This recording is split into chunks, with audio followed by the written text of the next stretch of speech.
Hello guys, welcome to our YouTube channel. અને ફરીથી આપણે આવી ગયા છીએ એક સ્ટાફ નર્સની માહિતી લઈને. તો આ માહિતી છે ડોક્યુમેન્ટ વેરિફિકેશન માટેની. આના પહેલાં ઘણા બધા વિડીયો મૂકેલા છે. જે વિડીયો છે એ પ્રોવિઝનલ મેરિટ લિસ્ટને આધારે છે કે જે કોઈ બી મેરિટ લિસ્ટ અમે બનાવેલો હતા.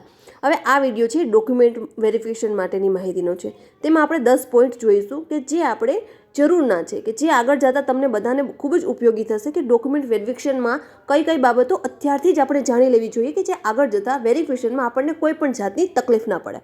ફર્સ્ટ પોઈન્ટ છે તમારા બધા ડોક્યુમેન્ટને એક સાથે જમા કરી અને ચકાસી લો. હવે આગળ હું બતાવીશ કે આ બધા ડોક્યુમેન્ટને ચકાસવા કઈ રીતે. ડોક્યુમેન્ટને ચકાસવા માટે આપણે જોઈશું કે આપણા બધા જ ડોક્યુમેન્ટમાં ધોરણ 10માની માર્કશીટ મુજબ નામ હોવું જોઈએ. નહીં સરનેમ આગળ હોય, કોઈને સરનેમ પાછળ હોય, નામ આગળ હોય, કોઈને સ્પેલિંગ મિસ્ટેક હોય, તો એ બધા ડોક્યુમેન્ટમાં એક સરખું હોવું જોઈએ, નહીં કે બધા ડોક્યુમેન્ટમાં અલગ અલગ. તે એક ખાસ નોંધવું જોઈએ. ત્યાર પછીનો છે ત્રીજો પોઈન્ટ, બધા ડોક્યુમેન્ટમાં જન્મ તારીખ એક સરખી હોવી જોઈએ. ઘણા ઉમેદવારોને 2 જન્મ તારીખ હોય છે, એટલે કે એક શૈક્ષણિક હોય છે અને બીજી જે પોતાની સાચી હોય છે. જેમ કે શૈક્ષણિક એટલે કે ઘણીવાર એવું બનતું હોય છે કે જ્યારે બાળકને એડમિશન કરવાનું આવે ત્યારે સ્કૂલમાં મા બાપ 1 કે 2 મહિનાની વધઘટ માટે નેક્સ્ટ યરમાં એડમિશન ના લેવું પડે, તેના માટે 1 કે 2 મહિનાની છૂટછાટ લઈને ખોટી જન્મ તારીખ નાખીને એડમિશન કરાવતા હોય છે. તો આના લીધે એની એકચ્યુઅલ જે જન્મ તારીખ છે અને જે શૈક્ષણિક મતલબ સ્કૂલની અંદર જે તારીખ એડ થઈ છે એ બંનેમાં ઘણો ડિફરન્સ આવેલો હોય છે.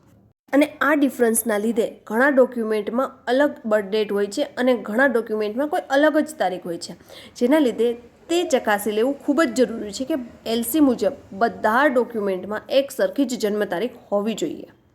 ત્યાર પછીનો પોઈન્ટ, તમારા ઓનલાઈન અરજીપત્રકમાં જે પાસપોર્ટ સાઇઝના ફોટો તમે અપલોડ કરેલા હોય તેવા જ પાસપોર્ટ સાઇઝના ફોટો ત્યાં જોઈશે.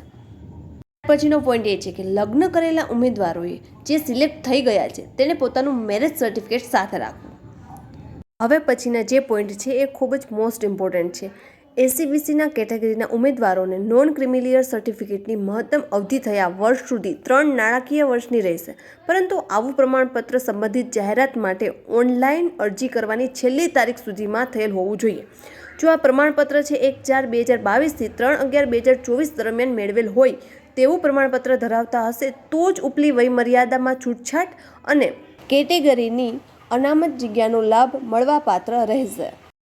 સામાજિક અને શૈક્ષણિક રીતે પછાત વર્ગના પરિણિત મહિલા ઉમેદવારે આવું નોન ક્રિમિલેયર પ્રમાણપત્ર તેમના માતા પિતાની આવકના સંદર્ભમાં રજૂ કરવાનું રહેશે. જો આવા ઉમેદવારોએ તેના પતિના આવકના સંદર્ભમાં આવું પ્રમાણપત્ર રજૂ કરેલ હશે તો તેની અરજી રદ કરવામાં આવશે. આ બાબતનું પરિણિત મહિલા ઉમેદવારે ખાસ નોંધ લેવી. પછીની બાબત જોઈએ તો ઉમેદવારે ઓનલાઈન અરજી કરતી વખતે જે નોન ક્રિમિલેયર સર્ટિફિકેટની વિગતો જણાવેલ હોય તે જ પ્રમાણપત્ર સમિતિ દ્વારા જણાવવામાં આવે ત્યારે રજૂ કરવાનું રહેશે. જો આવા પ્રમાણપત્રમાં ભૂલ હોવાના કારણે ઉમેદવારે જાહેરાતની છેલ્લી તારીખ બાદનું નવું પ્રમાણપત્ર મેળવે તો પણ સામાજિક અને શૈક્ષણિક રીતે પછાત વર્ગના ઉમેદવાર તરીકે પ્રાપ્ત થવા માટે ઓનલાઈન અરજીમાં જણાવેલ પ્રમાણપત્ર જ માન્ય રહેશે. આથી મિત્રો, નોન ક્રિમિલેયરનું સર્ટિફિકેટ જે તમે ઓનલાઈન અરજી કરતી વખતે દાખલ કર્યું છે તે જોવું જોઈએ. પાછળથી નવું કઢાવેલું નોન ક્રિમિલેયર સર્ટિફિકેટ ચાલશે નહીં. આ માહિતી ઓફિશિયલ નોટિફિકેશનમાં આપેલી છે. ત્યાર પછીનો લાસ્ટ છે, ઉમેદવારે નિયત અરજીપત્રકમાં ભરેલી વિગતો સમગ્ર ભરતી પ્રક્રિયા તેમાં આખરી ગણવામાં આવશે અને તેના પુરાવો અસલ અને પ્રમાણિત નકલ આ ખાતા દ્વારા જ્યારે પણ મંગાવવામાં આવે ત્યારે તે સ્થળે અને સમયે રજૂ કરવાના રહેશે. અન્યથા અરજીપત્રક રદ જાહેર કરવામાં આવશે. આથી આ બધી બાબતનો ઓવરવ્યૂ લેતા એ જાણવા મળે છે કે ઉમેદવારે જે સમયે ઓનલાઈન અરજીપત્રકમાં જે વિગતો દાખલ કરી છે તે બધી જ માન્ય રહેશે. તે મુજબ જ બધા સર્ટિફિકેટ અવેલેબલ હોવા જોઈએ. બધી બાબતો અમે ઓફિશિયલ નોટિફિકેશનના આધારે રજૂ કરેલી છે. છતાં પણ જો તમને કોઈ ડાઉટ હોય તો તમે કમેન્ટ કરી શકો છો. અને બીજી કોઈ પણ માહિતી બાબત તમારે વિડીયો જોતો હોય તો તમે જરૂર કમેન્ટ કરશો. અમે એના ઉપર વિડીયો જરૂરથી બનાવશું.